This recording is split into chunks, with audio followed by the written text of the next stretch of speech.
Welcome to another episode of the Board of Advisors podcast. I'm your host, Leo Climaco. We are here at the beautiful Dallas, Texas, Ritz-Carlton at the Q1 Board of Advisors Summit.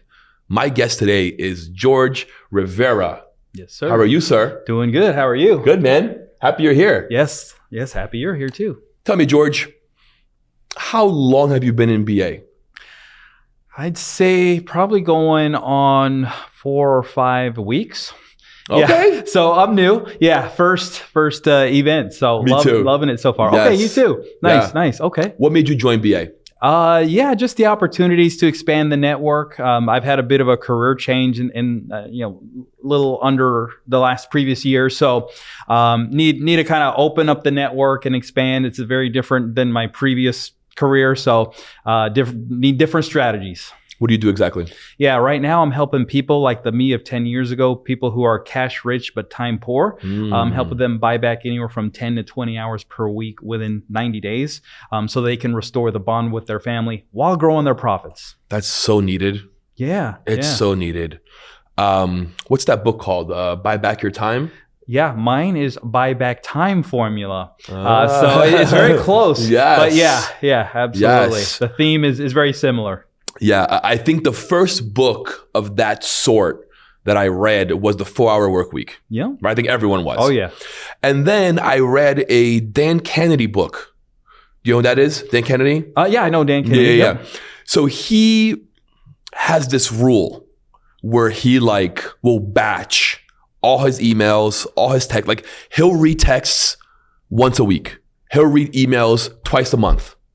Right? And I'm like, how do you do that?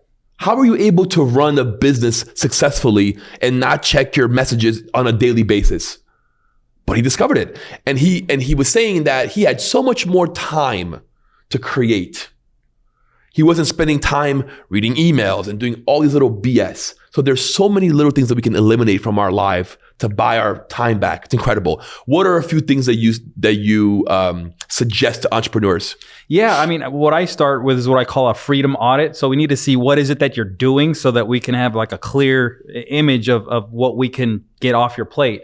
And so after you do this, it's about a 2-week period. And I have a system of how to do that. But once we get what it is that you're doing, you have to run it through a filter, what I call the $10,000 per hour filter. Okay. That's just the name of the filter. You could say I'm worth $200 an hour. You could say I'm worth more than 10,000, whatever that number. Everybody's different. But you'll run all those tasks through the $10,000 an hour filter and determine what doesn't meet the standards of that. When I did this for myself, at the time I was working 80 hours a week. And so, and I didn't even know there's 80 hours in a week. Oh my goodness, I'm working every second I'm awake. And when I did this, I realized that 40 of those hours, I'm doing $50 an hour or less tasks, kind of just on autopilot, not knowing. And so I'm not a mathematician, but quick math, 50 times 40 is 2,000. And so for $2,000, while I've got this $20 million a year plus business, that's not a lot of money to get half of my life back. And delegate. Yeah. And delegate properly. Yeah. There's a system to delegating, but yes, you're correct. That's awesome. How did you come to start doing this? Yeah. So I would say it has to kind of go back to the inspiration, which is a bit on the emotional story side. And then it plugs into the more practical. But my father, 2 weeks before he passed away, he gave me his deathbed confession / statement. He said, I have a son named Leo, so it's going to have your name in it. But he said, don't miss Leo's games. I miss too many of yours. And when he told me that, it hit me in 2 ways. And first, flashback to when I was in high school, played basketball, played in about 40 games, and I only went to one of those games. Wow. And I remember I'd score a basket, and I'd kind of look to the sidelines to see if I've got a proud dad cheering me on. No dad. But my teammates would score and their dads were going crazy on the sideline. And I remember one dad was just loving on his kid. And I was like, I wish that was my dad.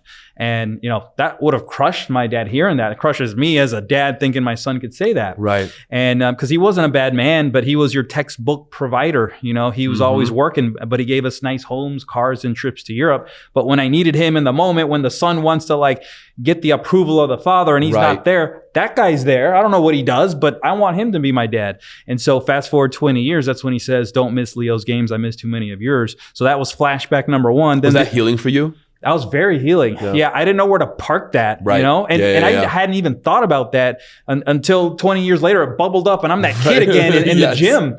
And the beautiful thing for me was that's closure. And it's almost like, you know, I'm a Christian. I believe in God, and it says that He doesn't waste pain. Yeah. And that was a painful season for me, and it's almost like that was redeemed at that moment. So that was a beautiful place to park that. But then the other side was like, holy cow, I'm my dad all over again. I'm doing the nice homes, cars, and trips to Europe in exchange for my presence with my family. And my son Leo at the time was like 11 months old. He's already starting to learn how to walk and talk, and a lot of those firsts in life.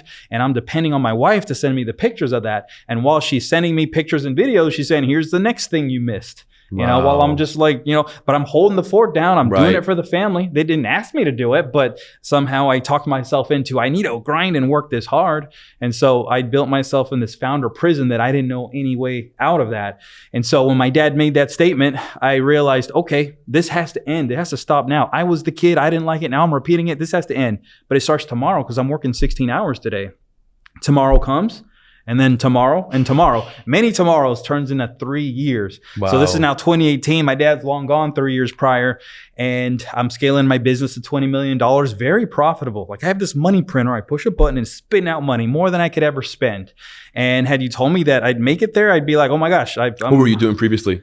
In the supplement space, direct response. Got it. Yeah, that's been most of my career. Okay. And so I'm like with this money printer, but I'm hating life because I had the world's worst org chart. Imagine me at the top, 40 people beneath me. Wow. And I'm like, you know, I'm delegating, but it's boomeranging back up to me. And I rob from the future. I'm like, it's just quicker if I do it myself. And it is at that time. But then you're training the team. Hey, George is the firefighter. Just get it to this point and he'll just take over from there like he's done for years. Right. And I did that for a number of years. And one point I reached burnout. I'm like, I hate this business. And I don't say hate casually. Like if I say it, it's because I have this visceral disgust and just anger.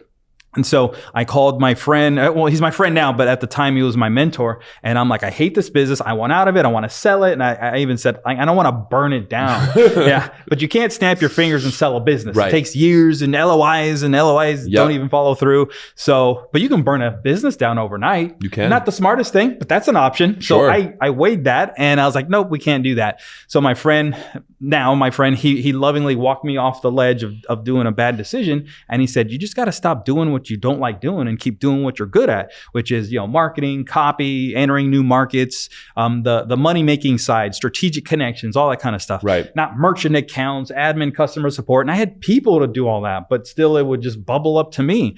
And so that's the beginning of my buyback time formula. At the time, I didn't know that name. I didn't know what a formula was, a framework, a bottleneck. I'm just like, I don't like this and I have to work myself out of it. And so it took about 2 years, but that's when I reached the pinnacle of the transformation.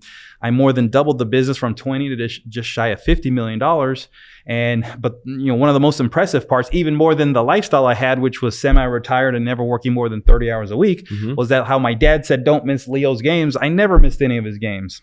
In fact, when he was 8 years old, I taught him how to negotiate real estate. That's another thing we do on the side. Okay. And I was like, okay, the old me would have said, son, you know, we're looking at this house. There's a room over there. Here's an iPad. Go knock yourself out. We'll let you know when the big people are done talking. Right. And that wouldn't have been bad. That's like the standard. Right. But the new me, the current me, is like, teachable moment. Son, you are going to make the offer to the realtor.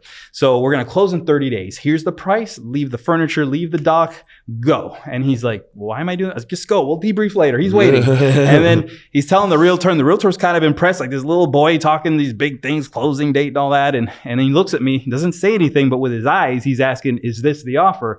And I'm like, young whippersnapper spoke. That's the offer.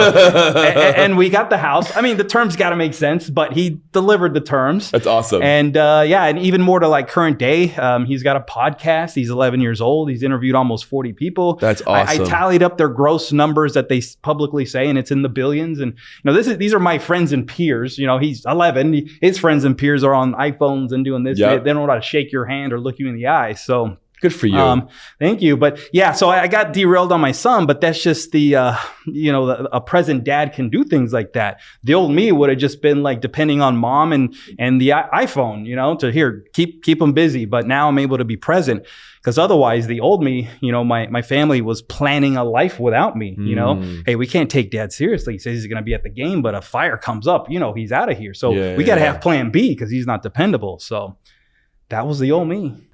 George, what can BA do for you? Yeah. So I'm looking for a number of things, connections to my ideal client, which I mentioned before, cash rich, time poor. So these are high net worth individuals who on the money side, the money bucket, it's full, it's overflowing. They've got that figured out. Yeah. We can all say we could do better, but trust me, you're good. But on the family/life bucket, it's got holes in it. It's leaking. They got no control. Family probably can't even stand them in some cases, or anything in between. So family issues. And so I'm looking to be connected with those people. It's not exactly that these people are going to raise their hand and say, yeah, that's me, my buckets are leaking.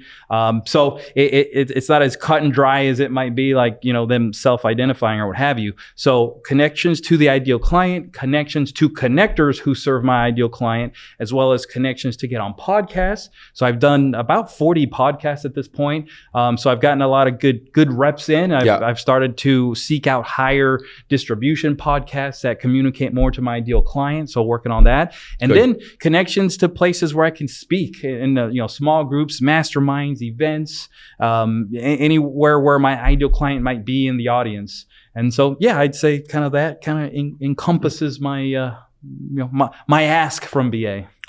Have you heard of Garrett J. White? I have. Yeah. He's definitely influential in the space. 100%. I know him personally. Oh, wow. I trained under him. Okay. I'm a Warrior certified trainer. Oh, nice. I can see if I can connect you. I'd love that. They have a tour called the Man in the Arena, where they've done it in Utah and they've done it in Miami, where it's basically your main client is also his main client. Okay. Right? Yeah. But not everyone connects with him. Yeah. Right? And he's coming from a different angle than you are. So I think if you were to get on that stage and be able to speak to that audience, could really blow you up. Oh man, no, I love any connection to him. I've seen him. I know he's got his unique style, and some resonate with different people. Right. But he definitely knows who he's talking to. Do you know Josh Kirk? Did you meet him with the cowboy hat? I've met him. We haven't talked too deep, but Got it. He was on that stage. Okay. With Garrett. Okay. In the Man in the Arena. Nice. That's a good connect for you also. Yeah. Okay. Because they're all in that men space, right? How can men have it all? Body, being, balance, and business. Yeah. So it goes right into what you're doing. That's it. It's incredible. Yeah. Where do you see yourself in the next 5-10 years? It's interesting. I'm just trying to see the next step, and I'm trusting God for 10 steps ahead. And I kind of feel like the 5 to 10 years is maybe like in that 10th step. I do know that I want to do this for the rest of my life. Yeah. I'm 48. So I don't know, people that reinvent themselves again in their 60s. I know what happens. I hope I don't have to. I want this to be what I do for the rest of my life. And I want my son to see me help other men so he could pick up the mantle. That's awesome. And so, I know I want to be doing this. Where it goes, I don't know. I just, in the short term, I'd love to have, 7 to 10 clients that I'm working with closely, walking alongside of them in life, helping them optimize, obviously, the business. But I'm like, we'll get that handled, but let's get you back in the family. Let's get dad back in the house so that it's not the iPad and iPhone raising the kids. It's dad in the house, which is what the kids need. And so, anything that helps me get there, that's where my passion is. That's incredible. What has been your biggest takeaway from these last 4 days? If you could put it into one thing. Yeah, my biggest takeaway.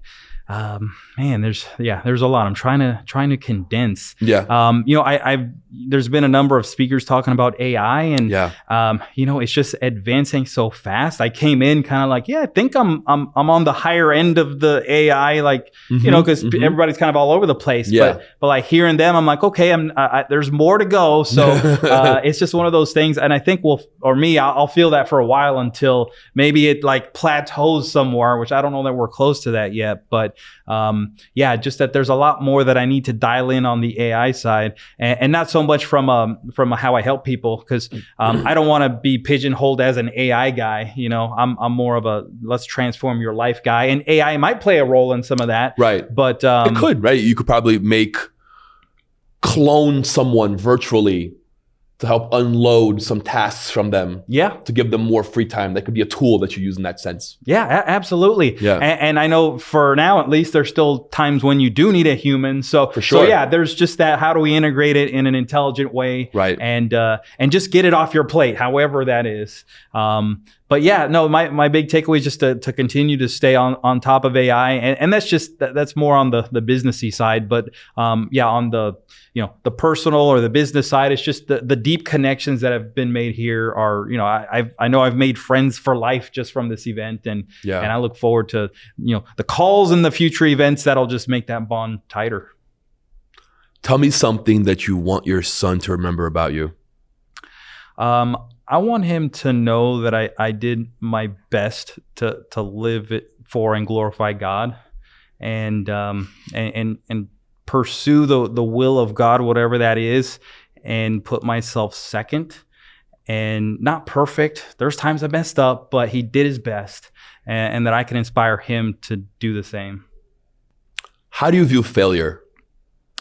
I love that question. And my son loves that question too, because they talk about it a lot. But failure is just like a stepping stone to success. You don't get to success without any kind of failure.